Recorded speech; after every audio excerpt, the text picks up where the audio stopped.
अस्सलाम वालेकुम गाइज़, मैं हूँ Yaz Ishfaq from Usman Yaz blog. Guys, सर्दियों में जिस वक्त सर्दियाँ आती हैं तो सोप जो नॉर्मली सोप होते हैं वो आपको पता है कि वो स्किन को ड्राई करते हैं और आपको स्किन पे जो है जिस वक्त आप अपने हैंड वॉश करते हैं, जिस वक्त फेस वॉश करते हैं तो आपको स्किन के ऊपर ड्राइनेस फील होती है। इसलिए ड्राइनेस को कवर करने के लिए ज़्यादातर जो लोग हैं वो यूज़ करते हैं डव का सोप। तो डव साबुन के अंदर भी कॉपी आती है, 2 नंबर आती है, 2 नंबर भी नहीं, यानी कि अब हम इसको 2 नंबर नहीं बोलेंगे। ये जो अब इस तरह के काम होने लगे हैं, ये इस कदर ज़्यादा होने लग गए हैं, तो अब हम 2 नंबर नहीं बुलाया करेंगे, अब हम बुलाया करेंगे दगड़ मगड़। तो जेन्युइन भी साथ साथ आता है और दगड़ मगड़ भी साथ साथ आता है। तो दगड़ मगड़ का कैसे पता चलेगा वो हम वीडियो के अंदर देखते हैं। ये मेरे सामने आप देख रहे हैं कि डव साबुन पड़ा हुआ है, तो डव साबुन का आज हमने रिव्यू करना है। तो डव साबुन के ऊपर रिव्यू करते हैं क्योंकि सर्दियों में ज़्यादातर लोग इसको यूज़ करते हैं कि ड्राइनेस को कवर करने के लिए। ये आपकी स्किन को यानी कि ड्राइनेस से जो है रिकवर करता है। तो यानी कि आप जब इस साबुन को डव साबुन को यूज़ करते हैं ना तो आपको स्किन के ऊपर ड्राइनेस फील नहीं होती है। तो अब मैं आपको बताना शुरू करता हूँ कि सबसे पहले तो मैं ये बताता हूँ कि डव साबुन जो है ना वो इंपोर्ट में भी आता है और डव साबुन जो है वो इसको पाकिस्तान यानी कि कंपनी जैसे डव का शैम्पू आता है तो वो भी यानी कि इसको जो है इसकी सेल करती है। अब जो कंपनी करती है ना वो भी यानी कि इसको इंपोर्ट करके ही करती है, इसकी मैन्युफैक्चरिंग पाकिस्तान में नहीं करती है। यानी कि डव साबुन जो कंपनी पाकिस्तानी कंपनी भी यानी कि सेल करती है वो भी बाहर से इंपोर्ट करके लाती है, फिर उसको यहाँ पर सेल करती है। इसी तरह डिफरेंट इम्पोर्टर्स भी यहाँ पर लेकर आते हैं और उसको यहाँ पे सेल करते हैं मार्केट के अंदर। तो यानी कि ये कंपनी से भी जो मिलता है वो भी इंपोर्ट आता है और जो इंपोर्टर्स तो जाहिर सी बात है इसको इंपोर्ट करके ही लेकर आते हैं। लेकिन इसके बावजूद जो है ना यहाँ पे बाज़ लोग साइंस लड़ाते हैं और दगड़ मगड़ को यानी कि तैयार करते हैं। फिर जब दगड़ मगड़ को तैयार करते हैं तो फिर हमारी ड्यूटी यानी कि उसके ऊपर हो जाती है कि हम लोगों को बताएं कि भाई ये दगड़ मगड़ है, ये जेन्युइन है, ये नॉन जेन्युइन है। तो इसमें तो टोटल जो है ना वो एक ही मेड आता है, जर्मनी मेड आता है। इससे पहले यानी कि इसके अंदर वैसे ये नहीं है कि इसके अंदर और मेड नहीं आते हैं, लेकिन इस पैकिंग के अंदर सिर्फ जर्मनी मेड आता है तो जिसको कंपनी करती है। इसके अलावा इंपोर्ट के अंदर जो आता है ना वो यूएसए मेड भी आता है, यूएसए मेड भी आता है। वो जैसा कि आप पिक्चर के अंदर देख रहे हैं कि यूएसए मेड, उसकी थोड़ी सी पैकिंग इससे चेंज होती है और यानी कि उसका एक पूरा पैक होता है, या 8 पीसेस का पैक होता है या 6 पीसेस का पैक होता है, या समटाइम्स जो है वो तकरीबन 10 पीसेस का भी पैक होता है। तो ये डिफरेंट उसके पैक आता है, यानी कि पूरा एक पैक आता है यूएसए मेड जो आता है, और वो थोड़ा सा इसके प्राइस वाइज यानी कि थोड़ा सा इससे एक्सपेंसिव होता है। तो उसकी भी उसकी और इसकी स्मेल का भी काफ़ी डिफरेंस होता है। जो यूएसए डव साबुन आता है उसकी और जो जर्मनी मेड आता है उसकी जो है स्मेल का भी काफ़ी डिफरेंस होता है। अब जो डव साबुन यूएसए जो आता है ना उसे ज़्यादातर लोग वाकिफ़ नहीं होते हैं, वो सिर्फ वही यानी कि जो स्पेसिफिक लोग हैं उसको यूज़ करते हैं। ज़्यादातर अगर आपको कॉमन शॉप्स पे अगर डव साबुन लेने जाएंगे ना तो वो आपको जर्मनी मेड मिलेगा, जो कंपनी भी यहाँ पे करती है आपको वो वाला मेड मिलेगा। अब इसको डव साबुन को जिसको कहते हैं इम्पोर्टर्स लेकर आते हैं ना, तो इनके लिए प्रॉब्लम ये होती है कि साबुन के ऊपर ड्यूटी बहुत ज़्यादा है। तो ड्यूटी बहुत ज़्यादा होने की वजह से ना इम्पोर्टर्स के लिए इसको यहाँ पर लाना, इंपोर्ट करना थोड़ा सा टफ होता है। तो फिर ये जो पाकिस्तान के अंदर आता है ना, जो इम्पोर्ट्स के सूरत में आता है वो इस तरह आता है कि यानी कि जिस तरह स्मगल आप कह रहे हैं कि स्मगल होके आता है, तो स्मगलिंग होके यहाँ पे डव साबुन आती है जिसकी वजह से वो ड्यूटी से बच जाता है और वो मुनासिब प्राइस पे आता है। तो अगर क्योंकि उसको इम्पोर्टर्स इंपोर्ट करके लेकर आएँ तो वो उनके लिए जो है ना बहुत एक्सपेंसिव पड़ जाएगा। जिस वक्त उसके ऊपर यानी कि वो ड्यूटी पे करेंगे तो वो बहुत ज़्यादा एक्सपेंसिव हो जाता है। तो वो यहाँ पे पाकिस्तान में ज़्यादातर जो आता है ना डव साबुन इंपोर्ट की सूरत में कंपनी के अलावा जो आता है वो इसी तरह ही आता है, स्मगल होके आता है, यानी कि डिफरेंट वे हैं वो यानी कि जहाँ से ये साबुन आता है। अब हम इसमें देखना ये शुरू करते हैं कि डव साबुन जो है 2 नंबर उसकी क्या निशानी है। अब गाइस जो आप डव साबुन देख रहे हैं ना ये दोनों तो है मेरे पास जेन्युइन। अब आप जैसा कि ये देखेंगे डव साबुन ये जो है ना ये मेरे पास पड़ा है नॉन जेन्युइन। अब जेन्युइन और नॉन जेन्युइन जो है ना इसके अंदर आप जो इस काम से लिंक नहीं है, जो यानी कि इंपोर्टेड आइटम की सेल परचेज से यानी कि लिंक नहीं है, उनके लिए थोड़ा सा टफ हो जाएगा इस चीज़ को समझना। लेकिन जो सेल परचेज इसको करते हैं उनके लिए तो बहुत ईजी है कि वो इस चीज़ को समझ सकें और इस चीज़ को यानी कि फाइंड कर सकें कि इसमें 2 नंबर कौन सा है। अब जैसा कि ये जो कॉपी मेरे पास पड़ी हुई है ना, दगड़ मगड़, सॉरी कॉपी नहीं था बोलना, इसको दगड़ मगड़ बोलना था। ये जो मेरे पास दगड़ मगड़ पड़ा हुआ है ना, ये दगड़ मगड़ पड़ा हुआ है पिंक पैकिंग का। अब इसको ये मैं आपको पिक्चर के साथ यानी कि दिखाना शुरू करता हूँ। सबसे पहले हम इसको देखते हैं फ्रंट से। तो फ्रंट से भी आप देखेंगे आपको कोई ज़्यादा डिफरेंस फील नहीं होगा। आप फिर जब इसको हम देखेंगे जहाँ पे इसकी वो है बार कोड लगा हुआ है, हम इसको इसको बार कोड से देखेंगे तब भी इसका कोई ज़्यादा डिफरेंस फील नहीं हो रहा। फिर हम इसको थोड़ा सा देखना शुरू करते हैं बैक से, तो हमें बैक से भी कोई इसका डिफरेंस फील नहीं हो रहा। अब हम इसको जो है ना, जहाँ से मैंने इसको पकड़ा है वो मैंने इसको देखना है साइड से जहाँ पे इसकी लिखी हुई है एक्सपायरी। अब जहाँ पे जेन्युइन की एक्सपायरी लिखी हुई है ना गाइस, वो आप देख रहे हैं कि वो वाइट में है और ये जो आती है ना ये इम्बोज होके आती है। डव साबुन की जो एक्सपायरी साबुन के डब्बी के ऊपर आती है ना, वो गाइस इम्बोज होके आती है, ऊपर प्रिंटेड नहीं आती है। जबकि जो फेक वाला है ना, जो 2 नंबर वाला है, वो आप देख रहे हैं येलो कलर के अंदर है और आप देख रहे हैं कि वो उसके ऊपर प्रिंटेड है, डब्बी के ऊपर जो उसकी पैकिंग है ना उसके ऊपर प्रिंटेड है। जबकि जो जेन्युइन है वो उसके ऊपर इम्बोज है। आप इसके ऊपर यानी कि थोड़ा सा अपनी फिंगर को भी जिस वक्त रब करेंगे ना, तो आपको फील होगा कि थोड़ा सा उभार है इसके ऊपर, तो क्योंकि ये इसके ऊपर इम्बोज किया गया हुआ है, इस वजह से आपको ये उभार थोड़ा सा फील होगा रब करने की सूरत में।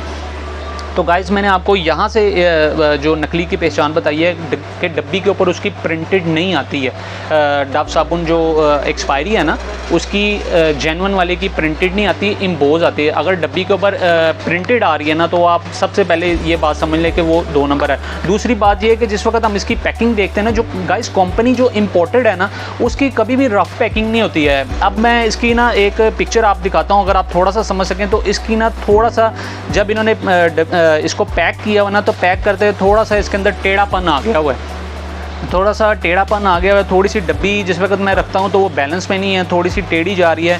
जबकि जो जेन्युइन कंपनी की चीज़ आती है ना वो बिल्कुल एक बैलेंस में होती है और उसकी पैकिंग बहुत खूबसूरत होती है। इसकी पैकिंग तो बिल्कुल चाहे इन्होंने सेम बनाई है, लेकिन एक चीज़ और मेन चीज़ मैं अब आपको बताता हूँ। जो डव साबुन यूज़ करते हैं उनके लिए आसानी है 2 नंबर को पकड़ना। उसके लिए सबसे ज़्यादा क्या आसानी है? उनके लिए आसानी ये है कि इसकी जो फ्रेगरेंस है, इसके अंदर जो 2 नंबर के अंदर फ्रेगरेंस डाली गई है ना, वो कैपरी साबुन की, जो लोकल साबुन जैसे आते हैं कैपरी साबुन, तिब्बत साबुन, मेन जो इसके अंदर खुशबू आ रही है ना, अगर जिन लोगों ने तिब्बत सोप यूज़ किया हुआ है, पाकिस्तानी सोप आता है तिब्बत, अगर जिन्होंने यूज़ किया हुआ है तो उनको इसकी स्मेल से पूरा अंदाज़ा हो जाएगा कि ये डव साबुन जो 2 नंबर आता है ना उसमें उन्होंने सेंट जो डाला हुआ है ना वो तिब्बत साबुन का सेंट डाला हुआ है। और तिब्बत साबुन का सेंट डाला हुआ है जबकि जो जेन्युइन है उसके अंदर उन्होंने यानी कि उसकी जेन्युइन की एक खुशबू है, डव साबुन की एक सेपरेटली खुशबू आती है। गाइस ये जब हमारे गोदाम में या हमारे वेयर हाउस के अंदर जहाँ पे भी ये पड़ा होता है ना डव साबुन के कार्टन्स, तो आप यकीन जाने कि उस गोदाम के अंदर इस डव साबुन की स्मेल होती है। टोटल उस गोदाम के अंदर एक खुशबू सी आना लग जाती है डव साबुन की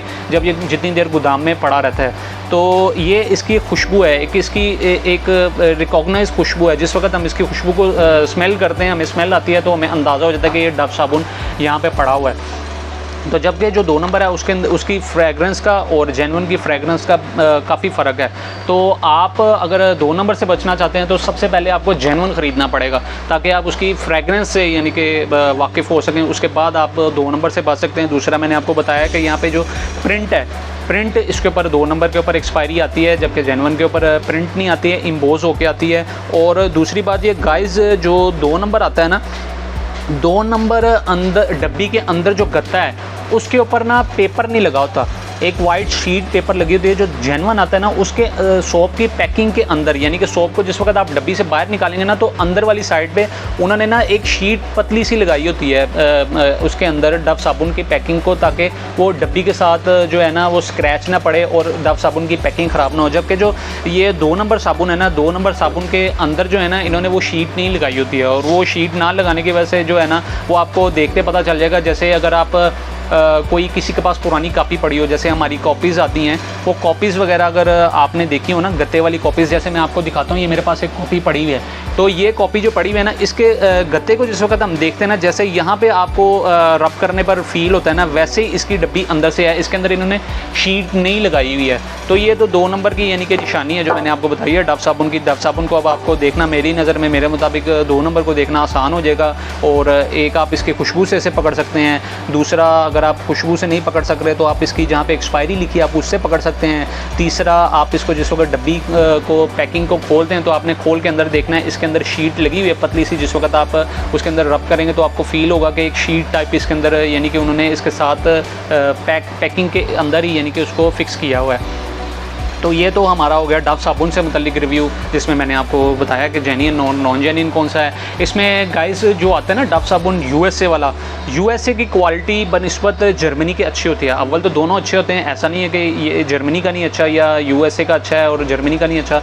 डव साबुन दोनों की यानी कि क्वालिटी अच्छी है, लेकिन जो अच्छी थोड़ा सा बेटर है, better than the Germany, USA is better than the Germany. Dove साबुन जो USA आता है उसकी क्वालिटी जर्मनी से काफ़ी बेहतर है और उसकी फ्रेगरेंस भी थोड़ी सी डिफरेंस है, वो फ्रेगरेंस भी उसकी थोड़ी सी अच्छी है। तो उसकी भी एक रिकॉग्नाइज यानी कि स्मेल है, आप जिस वक्त यूज़ करेंगे तो आप उसकी भी स्मेल से, खुशबू से वाकिफ़ हो जाएंगे। तो वो भी यानी कि काफ़ी अच्छी पैकिंग आती है। मैं आपको रिव्यू में इसलिए नहीं दिखा सकता क्योंकि उसकी एक पूरी पैकिंग आती है और उस पैकिंग के अंदर से एक पीस को निकाल के जो है वो प्रॉब्लम ये हो जाती है कि वो एक सिंगल पैक जो है ना वो सेल आउट नहीं होता है, क्योंकि होलसेल की शॉप होती है और होलसेल में वो सिंगल पैक सेल नहीं होता, वो पूरा पैकिंग ही सेल होती है। तो गाइज़ ये तो था मेरा रिव्यू, जिसमें मैंने आपको बता दिया कि 2 नंबर से कैसे बचा जाएगा और इसमें सबसे बेस्ट जो मेड है वो है USA मेड। तो अब हम चलते हैं अपनी कुरानदाजी की तरफ और वीडियो की तरफ, जिसमें हम चल के देखेंगे हमें किस किस ने कमेंट किया है कमेंट के अंदर। उसके बाद हम कुरानदाजी करेंगे, कुरानदाजी में देखेंगे विनर कौन है और उसके बाद करेंगे हम अपना नेक्स्ट क्वेश्चन। तो चलिए चलते हैं वीडियो के दूसरे हिस्से की तरफ। तो गाइज़ अब हम चलते हैं अपनी वीडियो की तरफ और वीडियो के अंदर चल के देखते हैं हमें किन किन लोगों ने कमेंट किए हैं और हमारे पास कितने कमेंट्स हैं। तो गाइज़ ये मैं आ गया हूँ अपनी वीडियो के अंदर। वीडियो के अंदर अब मैंने न्यूएस्ट पे क्लिक किया। अब सबसे नीचे जाएंगे, नीचे जाके जो है ना हमारे पहला आंसर किया है जी श्रीलंका अज़रा यूब ने, एक हो गया हमारा आंसर। उसके बाद दूसरा आंसर आया है कामरान केके की तरफ से। उसके बाद तीसरा आंसर आया है हबीबा भट्ट की तरफ से। उसके बाद चौथा आंसर आया है अयाज़ की तरफ से। उसके बाद 5वां आंसर आया है राजू भाई की तरफ से। उसके बाद 6ठा आंसर आया है आसिफ की तरफ से। उसके बाद 7वां आया है अहमद की तरफ से।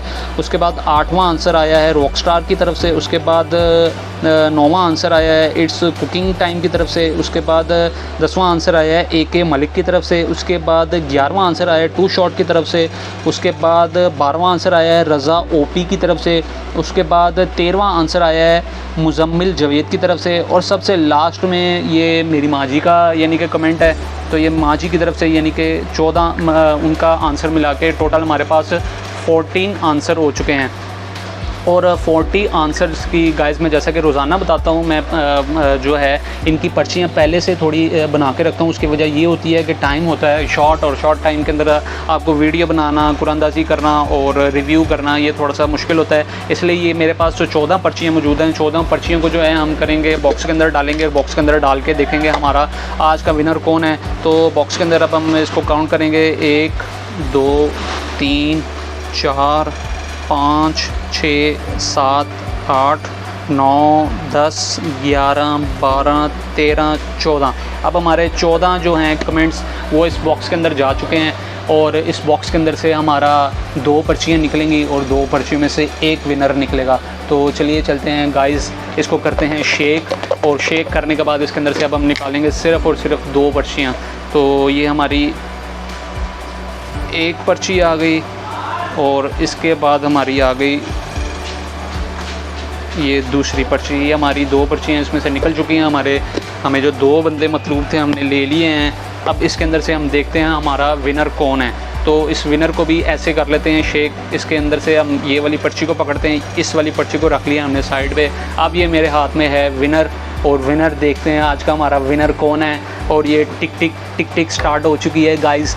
बड़े लोग जो हैं इस दफ़ा लोग अब शामिल हो रहे हैं। अच्छा, आपने गिव अप नहीं करना। पहली बात जो है, अभी विनर का मैं खोलता हूँ। आप जो लोग जिनका इनाम नहीं निकल रहा वो ये मत सोचें कि भाई ये फ़ेक हो रहा है, ये फ़ेक नहीं हो रहा है, ये जेन्युइन हो रहा है। और आप गिव अप नहीं करना। आप डेली बेसिस से देखें, अपने आंसर को तलाश करें जो मैं क्वेश्चन पूछता हूँ, और उसके बाद जो है आप आंसर करें। अगर आपकी किस्मत में हुआ तो आपको लाजमी मिलेगा। अब आपने कोशिश यही करनी है, आपने गिव अप नहीं करना और ट्राई अगेन जो है वो करते रहना है। अगर जो विनर नहीं आए, अब जो है हम विनर की पर्ची खोलने जाते हैं। और विनर की पर्ची मैं जिस वक्त खोलता हूँ तो जी ये हमारे आज के विनर हैं जी रॉकस्टार गेमिंग वाले जो हैं, ये इनके चैनल का नाम है, चैनल की आईडी है रॉकस्टार गेमिंग। तो ये हमारे विनर हैं। इनको मैं पर्ची जो है वो ऐसे करके भी दिखा देता हूँ, ये आप देख सकते हैं गाइज़ कि इसमें ये रॉकस्टार गेमिंग जो है ये हमारे विनर हैं। तो रॉकस्टार गेमिंग की जो पर्ची है ना, इसको हम रखते हैं एक साइड पे। ये मैंने रॉकस्टार गेमिंग की पर्ची रख दी। अब हम देखते हैं कि यार हमारा दूसरा विनर कौन सा, विनर नहीं जो दूसरे रह गए हैं तो जो विनर के अंदर यानी कि आए थे वो कौन से हमारे पर्सन हैं जो रह गए आज मिस हो गया जिनका, तो जी वो थे कामरान के।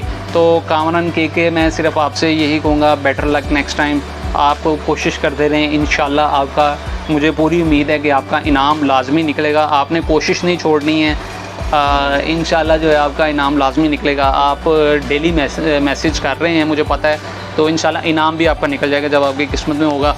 तो ये तो हमारा आज हो गए, आज के विनर हो गए रॉक स्टार गेमिंग वाले। तो रॉक स्टार गेमिंग वाले भाई को मैं सिर्फ ये कहूँगा कि आपने जो है मेरे वीडियो के अंदर आप देख रहे होंगे मेरा यानी कि PTCL नंबर भी आ रहा है, उसके अलावा मेरा WhatsApp नंबर भी आ रहा है। तो आपने इस पे करना है कॉन्टैक्ट, और कॉन्टैक्ट करके मैं आपको एक पिन दूंगा, वो पिन आपने अपनी आईडी से सेंड करनी है ताकि कंफर्म हो सके कि ये आप ही की आईडी है। और फिर हम आपको जो आपका इनाम है ये डव शैम्पू इंटेंस रिपेयर ये आप तक पहुँचा देंगे।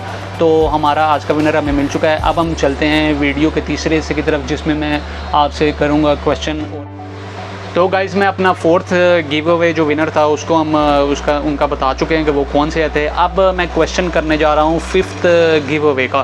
तो 5th गिव अवे का क्वेश्चन जो है वो मेरा है मेरी उस वीडियो से मुतल्लिक सन ब्लॉक या सन स्क्रीन या सन ब्लॉक के ऊपर मैंने वीडियो बनाई थी जिसमें मैंने यानी कि बताया था कि सन ब्लॉक के ऊपर रिव्यू दिया था।